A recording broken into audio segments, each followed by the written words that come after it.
We're in 1 Samuel chapter 18. 1 Samuel 18.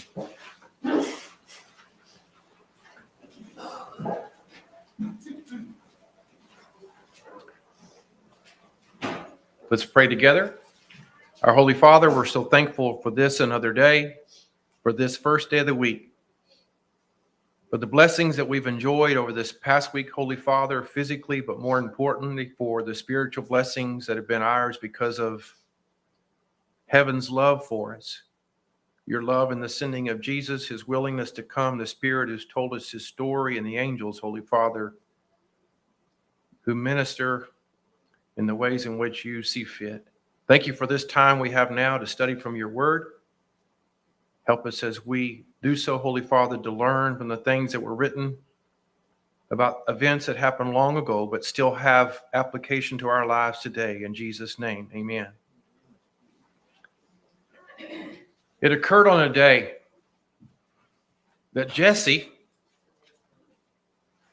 summoned his youngest son, David, gave him some food, and gave him the charge of going to the front line to check on the status of his three oldest brothers, to deliver the package, and to come back and to give him a report. So when David left that day, seemingly, Jesse expected him to come back home shortly thereafter with a report on what was going on with the three oldest brothers and the battle that was being fought in this particular valley. Well, you remember the battle ended up being seemingly but just between two, David and Goliath, and we know from last week's study how that turned out. King Saul has David brought into his presence to find out whose son he is. And the 17th chapter ends with, I am the son of thy servant Jesse the Bethlehemite. Now, all the conversations that have happened between David and Saul, not only the ones in which he returns and has the head of Goliath in his hand, but also the ones that preceded that. When he's brought in the presence of Saul and basically says, don't let any man's heart fail him. I'll go out and take care of this uncircumcised Philistine. And then the conversation where Saul says, you can't do that. You're a youth, and he's been a warrior since longer than you've even been born. And then he tells him the story about the bear, and he tells him the story about the lion. And Saul says, well, okay. Tries to put his armor on him. All those conversations have been overheard by the oldest son of Saul, including witnessing this young man who he maybe kind of knows because he comes time and again to play for his father because his father has this evil spirit. But once he hears all these conversations, and once he sees the courage and the faith that this young man had in the God of heaven, it came to pass in chapter 18 when David made an end of speaking unto Saul, when this conversation ended at the end of chapter 17, that the soul of Jonathan was knit with the soul of David, and Jonathan loved him as his own soul. I suggest to you that if David was a man after God's own heart, Jonathan ran a close second.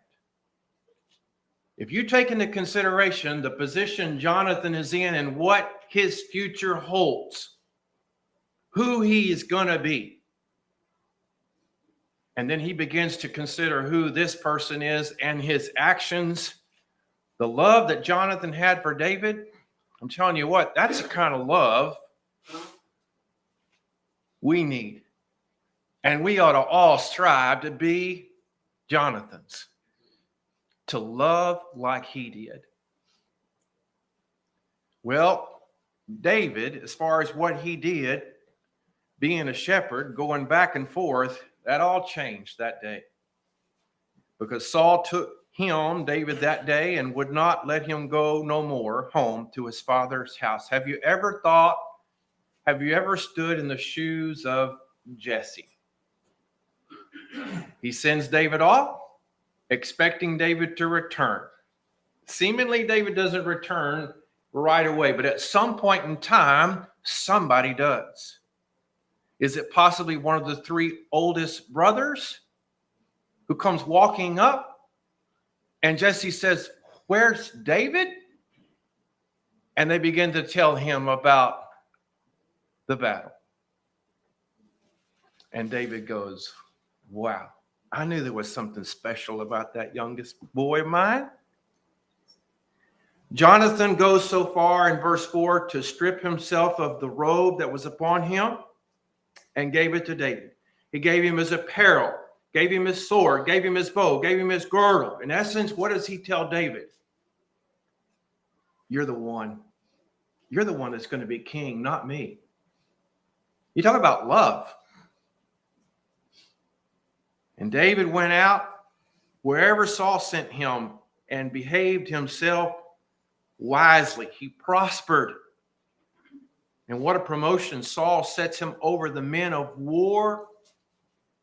And it was good, note, in the sight of the people, and it was also good in the sight of Saul's servants. Came to pass as they came, when David returned from the slaughter of the Philistine, or it could be the Philistines, the battles, that the women came out of not just the city in which Saul lived, where the palace was, they came out of all the cities of Israel, singing and dancing to meet the king, Saul, with timbrels and joy and with instruments of music. And they were singing as they played, "Saul hath slain his thousands, and David hath slain his tens of thousands." How'd Saul feel about that? No, you see what's happening here? You remember who this is? This is a man that in 1 Samuel chapter 10, it says that God was with him. That 1 Samuel chapter 10 says that the Spirit of Jehovah would come mightily upon him, that he would prophesy. That's where he was. This is a man that in chapter 9, when Samuel says, in essence, you're going to be the first king of Israel, he says, am I not of the tribe of Benjamin, the smallest of the tribes of Israel, and my family's the least of those tribes? That's that man. And now you're talking about someone who the Spirit of the Lord has departed from him, and that has left a place for an evil spirit to possess him. And there is a change that's coming across this man. He is spiraling out of control. And when he hears the praise given to David, instead of loving like Jonathan did and accepting, well, you're right, I've killed my thousands and he has killed his 10,000s, and I am so happy for him. That's what Jonathan's doing. You don't see Jonathan anywhere having problems with this. Saul is angry. He's displeased. They've ascribed to David 10,000s, and they've only ascribed to me thousands. What else can he have but the kingdom? And you wonder if he's remembering what Samuel had told him regarding the kingdom, the rejection based upon his actions. And the Bible tells us that Saul eyed David from that day forward. Well, the very next day, an evil spirit from God came mightily upon Saul, and he prophesied. If you have the New American Standard Bible, it says he raved. Because if you look at the Hebrew language, how it is, that idea of raving or prophesying, it's sort of the same. There's a madness here. He raved in the midst of his house. And who's there playing his instrument? David. David's playing instrument to try and bring some kind of peace into the mind, into the heart of Saul. So David has the instrument in his hand, and Saul has what in his hand? Whoa. Someone and not in their right mind, and they got a weapon in their hand. That's not a good combination. And he cast the spear, said, I'm going to smite David against the wall. That sounds like bodily harm to me. And David avoided his presence twice. It happened twice. I don't know how that unfolded. It seemed like once would have been enough for me. Either he missed him, and David is somewhere in his presence, and he grabs the thing again, and he chunks it at him again. I don't know how it unfolded, but he missed him twice. And Saul was afraid of David because Jehovah was with him and departed from Saul. You see that? Remember we talked about the lesson here when we began this study regarding what happens to people when the Lord departs from them, when they're no longer committed to him, when their heart isn't in service to him, they're going to serve somebody else. No man can serve two masters, Jesus said. And once he no longer served the Lord, once God was no longer with him, once he allowed himself to be under the influence of evil, I'm telling you what, it's just not going to go good. So you have a contrast, one who is a man after God's own heart and one who is a man after man's own heart. So Saul takes David in verse 13 and removes him, and in essence makes him think he got a promotion, makes him captain over 1,000. Probably, no doubt, seeking occasions. Well, I'll do that. And I'll tell you what, he's going to have to go out to war and war and war. And eventually, what's going to happen? He's going to be killed. And yet, David behaved himself wisely in all his ways, and Jehovah was with him. And Saul saw that David behaved himself wisely. And the American Standard said that he stood in awe of him. How's that say in your version? Fearful. I'll back up just a minute. I think it's worth noting in both cases, Saul and David, that their action took place in regards to whether the Spirit of the Lord was with them or not. It wasn't that, Saul was an ordinary guy and God came to him and all of a sudden he's a good guy. Versus, his actions is what, in both cases, our actions are what determines whether or not God is with us or not. That's exactly right. Our actions determine whether God is with us or not. It is our inclination. It is our either determination, our purpose to serve him, which will end up determining whether or not we are under the influence of God or not, as we see in both of these characters. Well, Saul doesn't give up easily. Even though Israel and Judah loved David, Saul says to his oldest daughter, oh yeah, that was a part of the bargain. You remember? A part of the bargain back in fighting that giant was he'll give him riches, he'll give him a daughter, he'll become his son-in-law, and then of course his family won't pay taxes anymore. So now we're getting around to this part of the bargain, but it's not because Saul's just remembered, oh, I forgot that part of the deal was I'm supposed to give this guy one of my daughters. I'll give him my daughter Merab. Only, he says, David, only be valiant for me and fight Jehovah's battles.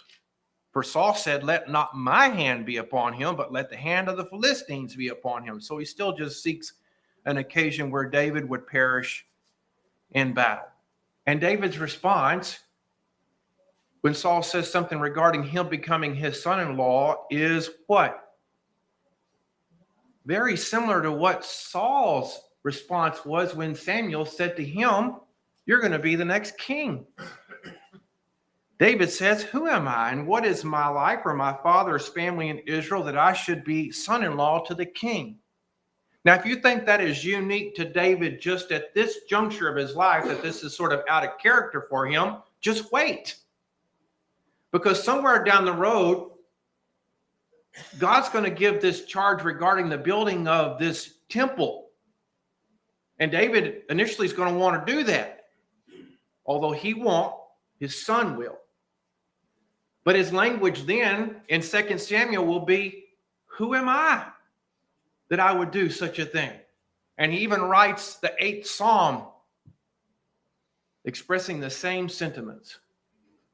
So the humility that David expresses here, that Saul expressed early on in his life, the only difference between the two is when one continued to walk with God, he remained humble, no matter what praise he received. You see the challenge for David here? You know what everybody thinks of David? You are the greatest. You killed the giant. And everything that he's doing, he's behaving wisely.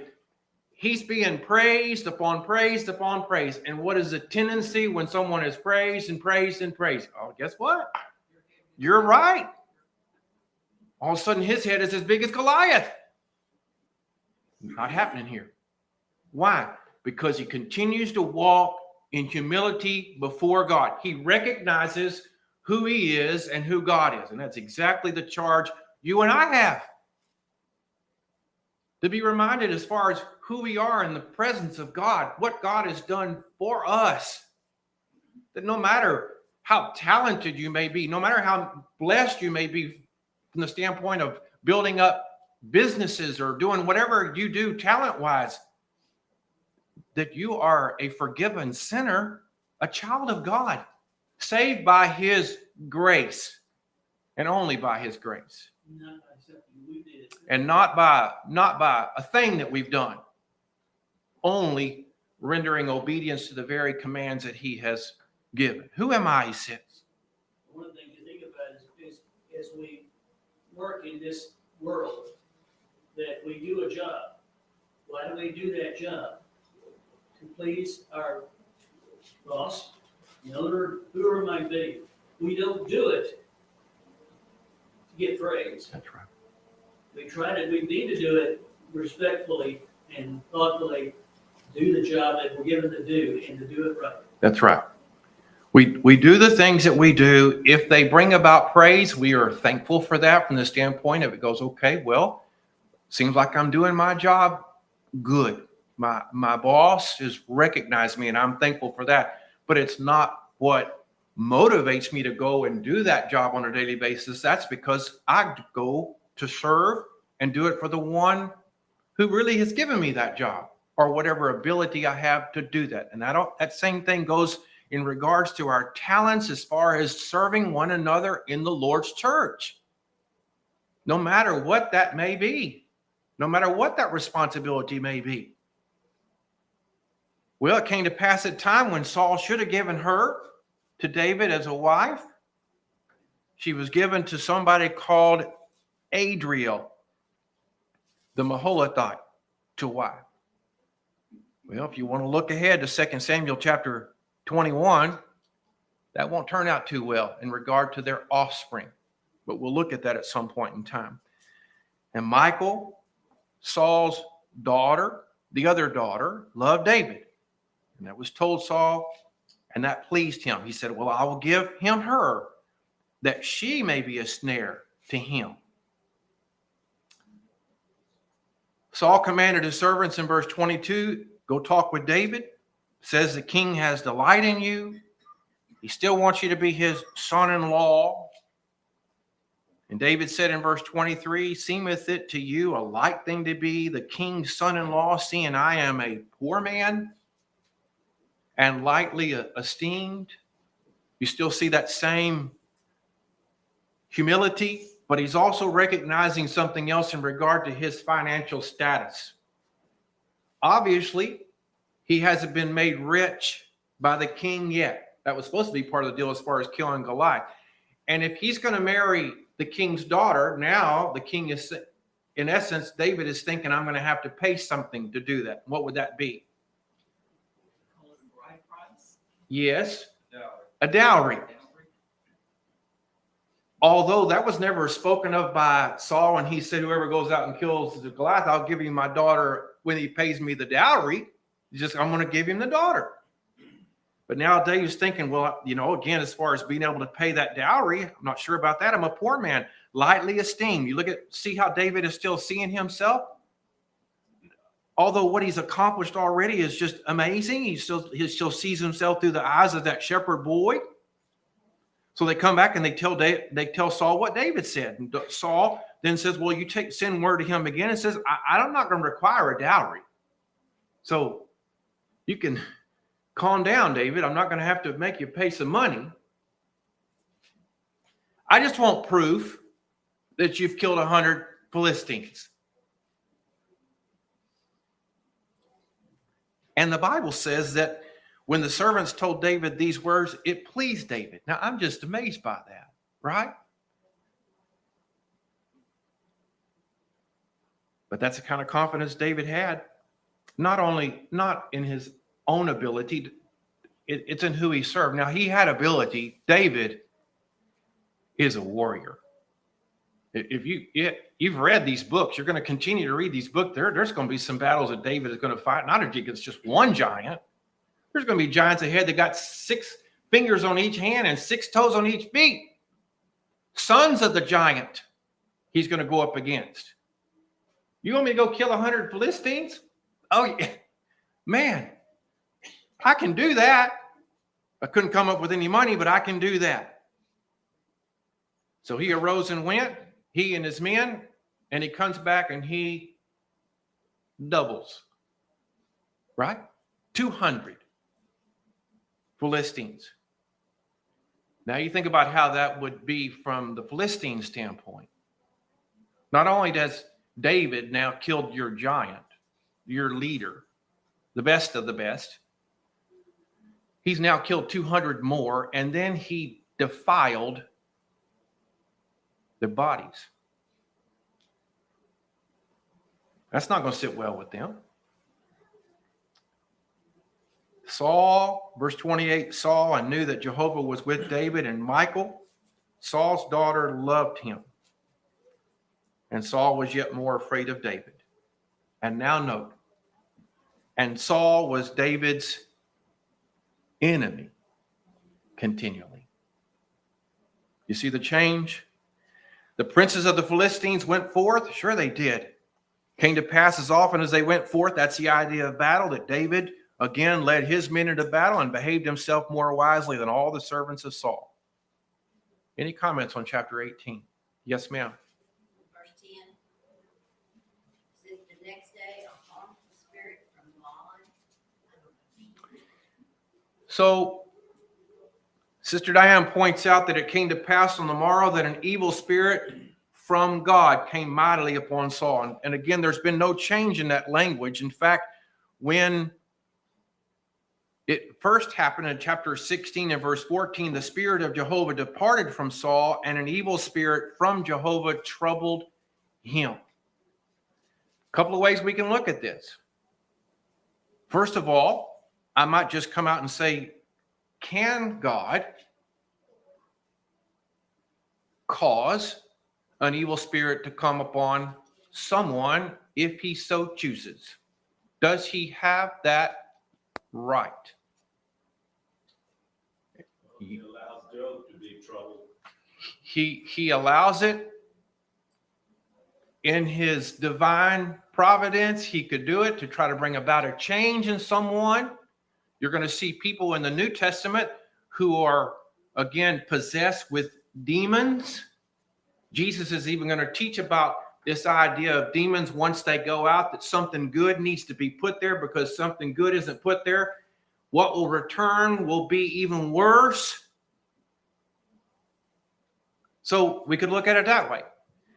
I've tried to word it in such a way as I see it as once Saul determined not to follow and do what God wanted him to do, he sought his own ways.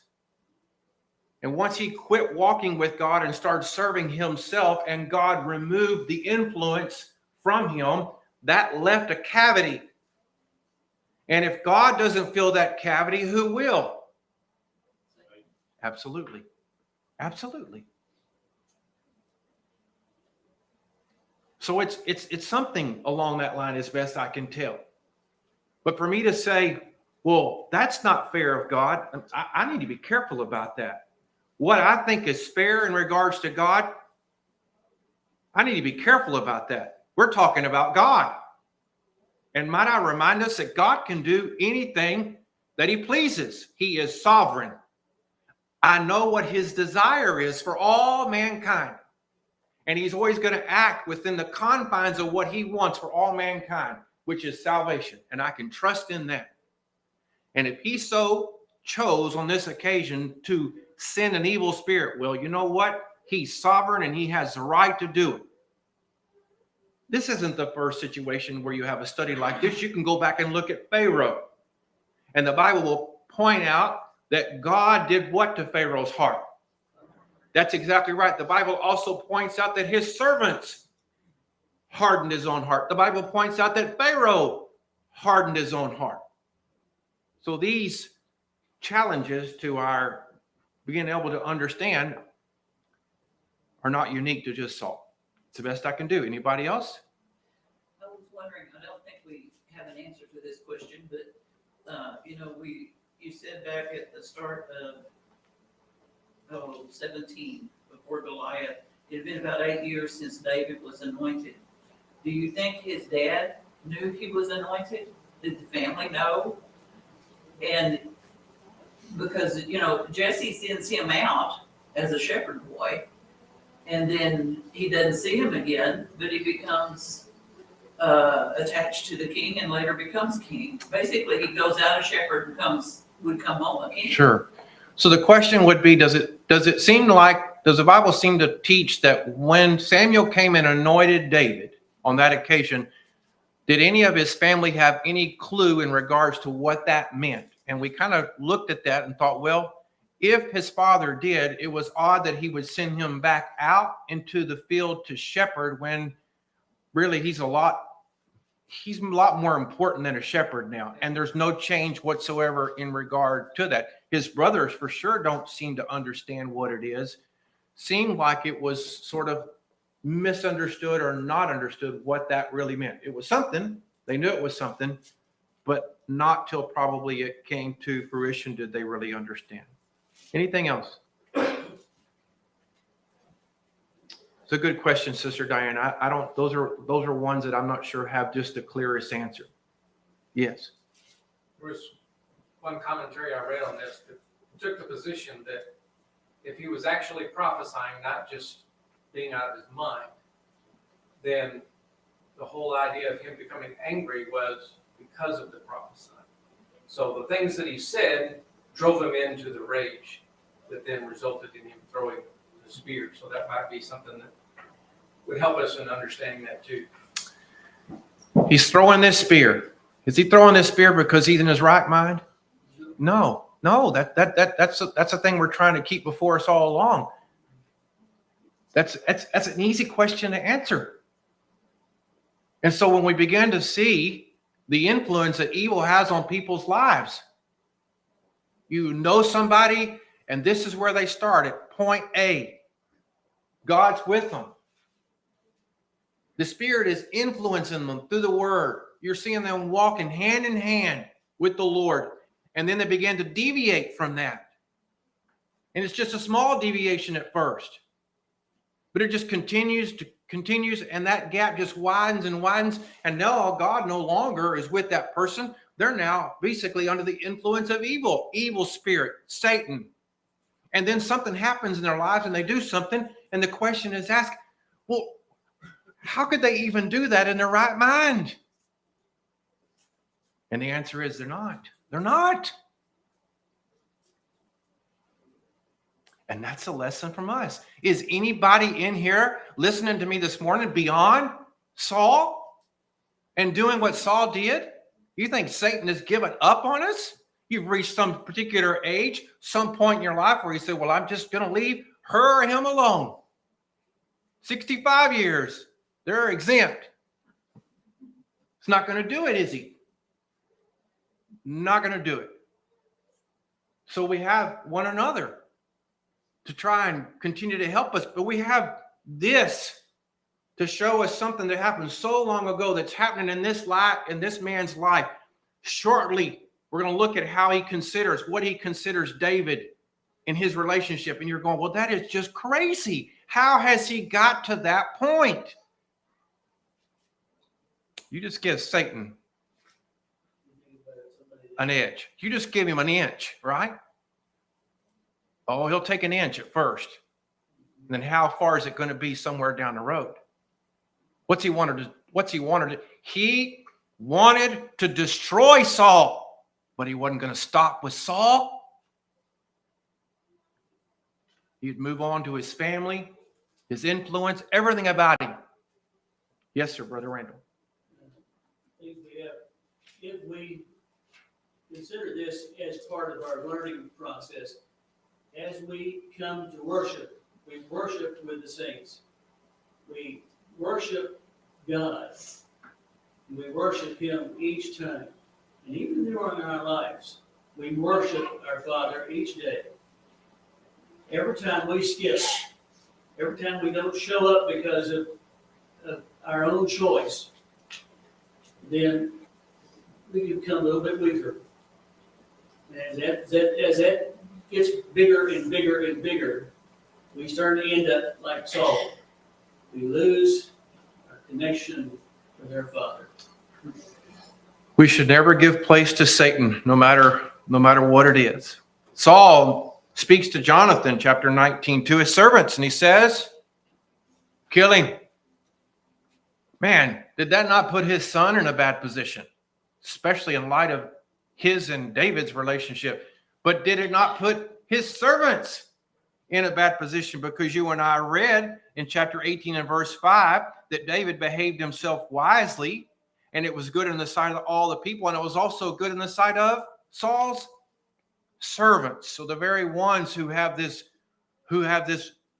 opinion, who have this vision as far as David is concerned, are now told, I want him killed. Well, Jonathan tells David about his dad's plan. Look at Jonathan. I'll go out, verse 3, and I'm going to stand by my father. While I'm doing this, I want you to go abide in that secret place. You hide yourself. I'm going to talk to my dad. So Jonathan spoke good of David unto his father and said, let not the king, what's the word there? Did you see that? Did you think about that? Son to father. Do not do this. And Dad, your behavior is sinful. You ever thought about the courage of Jonathan to tell his dad that? His dad's king, right? He's already, on an earlier occasion, said Jonathan was worthy of death because he dipped his staff in some honey and his eyes got bright, right? When he didn't even know about that decree. Let not the king sin against his servant, against David, because he hasn't sinned against you. He put his life in his hand. He smote the Philistine. Jehovah wrought a great victory. You saw it. Not only did you see it, Dad, what's it say? You rejoiced. You were just as happy as everybody else was that day out there in that valley. Wherefore, will you sin against innocent blood? Boy, it almost seems as though Jonathan has some knowledge regarding what God had to say about thou shalt not commit murder. You shall not do murder. Well, on this occasion, with his son being wise and pleading the case of David, Saul hearkened to the voice of Jonathan, and he sware, as Jehovah liveth, he shall not be put to death, seemingly in his right mind again, temporarily. Jonathan calls David, tells him how the conversation went. David is brought into Saul's presence, and everything was as before time. There's war again. David went out, fought, slew them with a great slaughter. They fled before him. An evil spirit from Jehovah was upon Saul. He sat in his house. He's got that spear in his hand. Seems like every time he's under the influence of this evil spirit, he's got this spear in his hand. Like he feels like he's under some sort of threat. And David is playing with his hand. Saul sought to smite David even to the wall with the spear, but he slips out of his presence. And David fled and escaped that night. He escapes from the king's palace that night. It'll be almost 20 years before he ever returns to that king's palace again. And when he returns to the king's palace, he won't return as a servant. He returns as king. 20 years. You ever thought about just how significant this was in the life of Saul? Do you realize how much Saul really needed this man in his life?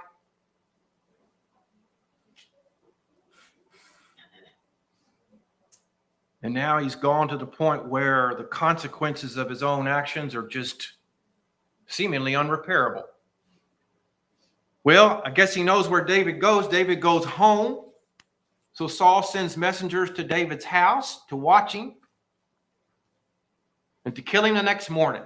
Somehow Michal, his daughter, David's wife, knows about it. And she warns David, if you don't save yourself tonight, tomorrow you're going to be a dead man. So Michal let David down through the window, and he went and fled and escaped. Then she really thinks ahead. She props some things in the bed to make it appear as though there's someone in the bed sleeping, David. Saul sends messengers, and she says, David's not feeling well. Verse 14. Well, that's not good enough. So Saul sends messengers again, says, bring him to me in the bed, that I may slay him. When the messengers came in, behold, again, the teraphim was in the bed with the pillow of goat's hair at the head thereof. I'm assuming, I do not know, I'm assuming that they actually didn't bring the bed, but I almost wondered, did they come in and because they were under the influence that David is sick, did they just pick the bed up and bring it to Saul? And when it's revealed that he's actually not in, it's when Saul pulls the covers back. I don't know. But someone pulls the covers back and David's not in there. And Saul said to Michal, why have you deceived me thus? And there's a couple of words you ought to have underlined. He considers David his what? His enemy. Do you see the mentality there of Saul? You see where he's progressed? He brought him in as a young shepherd boy because he had ability to play on this instrument, and it gave him relief. And even sends back home to Jesse and says, anytime I need him, please let him come. And now he considers him his enemy because David has done all these things that would deserve such a no, because Saul is losing it. You've let him escape. Of course, Michal says, well, if I hadn't, he might have killed me too. She makes up. Doesn't tell the truth. So David fled and escaped, and he came to where? Isn't that great? I mean, really, in times of trouble, shouldn't we seek out someone like that? I mean, David went to Samuel. I would too. Go find somebody strong. Find somebody strong in the Lord. These people are trying to kill me. This is not a good time in my life. I'm going to seek out some people that can strengthen me, help me. Tells him all that Saul did to him. See, that's okay to do that, especially if you're talking to someone who's going to listen through the ears of Samuel, who's led by God. Because whatever's going to come out of his mouth in regard to these are the things I would encourage you to do. It's going to be under the influence of God. And it was told Saul that David is in Naioth in Ramah. So he sends messengers, and when the messengers get close, these messengers are now under the influence of the Holy Spirit, and they prophesy. He sends a second set of messengers and a third set of messengers, and they all do the same thing. So finally Saul says, well, I'll go see David. And he does. And when he gets to the presence or in the vicinity of that, the Spirit of God came upon him, Saul, in verse 23, and he went on prophesying. took off his outer clothes, prophesied before Samuel, laid down naked all night, all day and night, even so that it was said, as it had been said before, is Saul among the prophets? David has to flee from there. He came and he found Jonathan, and his question to Jonathan is, what have I done? What sin have I committed before your father that's causing him to want to kill me? And Jonathan said, David, he's not trying to kill you. If he's trying to kill you, I'd know about it because he doesn't hide anything from me. And David said, well, Jonathan, he knows in verse 3 that I have found favor in your sight. It might have gotten around to Saul by now regarding what he did when he took off his apparel and his sword and his bow and his girdle and gave those things to David. Saul may know about those things now. Let not Jonathan know this. That's what he would say. Your father knows, but I'm not going to let Jonathan know what I'm going to do. But David, his assessment of things is, truly as Jehovah liveth, and he does, and as your soul liveth, Jonathan is alive before him. There is but a step between me and death. And Jonathan says, well, whatever you want, I'll do it. So David said, well, there's going to be a new moon. There's going to be a feast at the king's table. I'm not going to be there. And if these events come about where he says this, well, then we're going to know things are okay. But if he acts this way, then we're going to know things aren't okay. He even goes so far to tell Jonathan, in verse 7, if there's some sin in me that I'm not aware of, then you kill me. But don't bring me to your father. And Jonathan said, if I should know at all anything that's evil that's be determined by my father to come upon you, I'll tell you. And they make this covenant in verse 12 about how they're going to serve one another. Especially Jonathan is looking to David's future. So much so that in verse 14 he said, don't you just show me kindness while I'm alive, but also verse 15, you shall not cut off thy kindness from my house forever. No, not when Jehovah hath cut off the enemies of David, every one from the face of the earth. So now Jonathan looks ahead to his food. Specifically, what's a king going to do to, if someone takes over a kingship, what's he going to do to the former king and all his family? Kill all of them.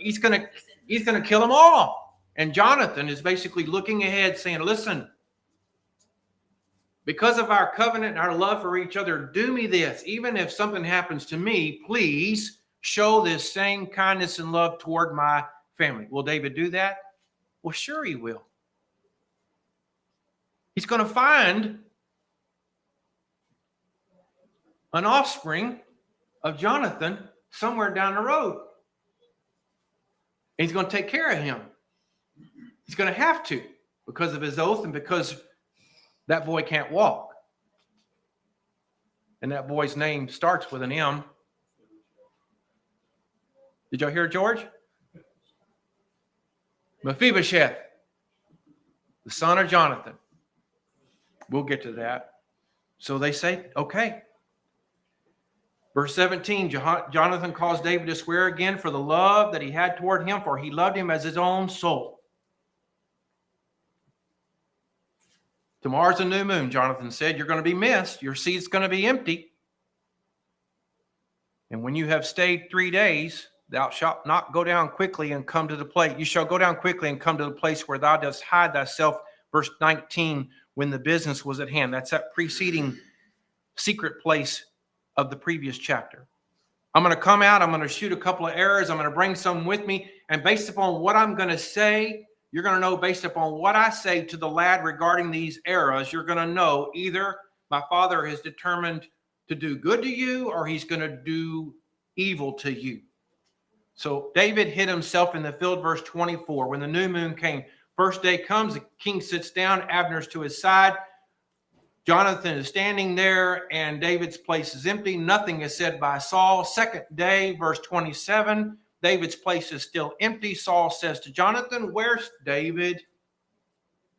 Well, he begins to give him the answer that David said. You say this when he asked where I'm at. Had to go back. I'd go back to my family's house, see my brothers, and so forth and so on. And Saul's anger was kindled against Jonathan, verse 30.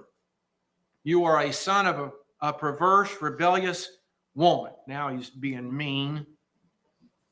Did not I? Well, it is. Why does she need to be brought into this conversation? What has she done? He wants to put the blame on her and not have any burden in raising. That's right. That's right. Did not I know that thou hast chosen? Listen. Did not I know that thou hast chosen the son of Jesse to thine own shame and unto the shame of thy mother's nakedness? For as long as the son of Jesse liveth upon the ground, thou shalt not be established, nor thy kingdom. Like Jonathan didn't know that. Wherefore now send and fetch him unto me, for he surely shall die. And Jonathan said to his father, wherefore shall he be put to death? What hath he done? And now Saul takes his spear and does what? Throws it at his own son. Second attempt as far as trying to have his son either put to death or killing himself. And Jonathan knew that it was determined of his father to put David to death. Jonathan rises from the table in fierce anger, doesn't eat anymore the rest of that day. He's grieved for David because his father had done him shame. So the next day they go out into the field. He takes those arrows. He shoots them off into the distance. The lad goes to retrieve them. He says certain words that him and David only know about, not the lad. The lad returns. He gives him his bow. He gives him his arrows. He tells him to go back into the city. Verse 40. And as soon as the lad is gone, verse 41, David, who was in the hiding place, rose, fell on his face to the ground, bowed himself 3 times. They kissed one another. They wept with one another until David exceeded. You talk about 2 hearts. Well, we might even say 1, right? This verse, way back when said, I love that phrase, their souls were knit together. Knit together. Jonathan said to David, go in peace. For as much as we have sworn, both of us in the name of Jehovah, saying, Jehovah shall be between me and thee, and between my seed and thy seed forever. And he arose, David did, and departed, and Jonathan went into the city. Any final comments on chapter 18, 19, and 20? It is absolutely amazing stuff, in my opinion. Okay, we'll pick up there next week.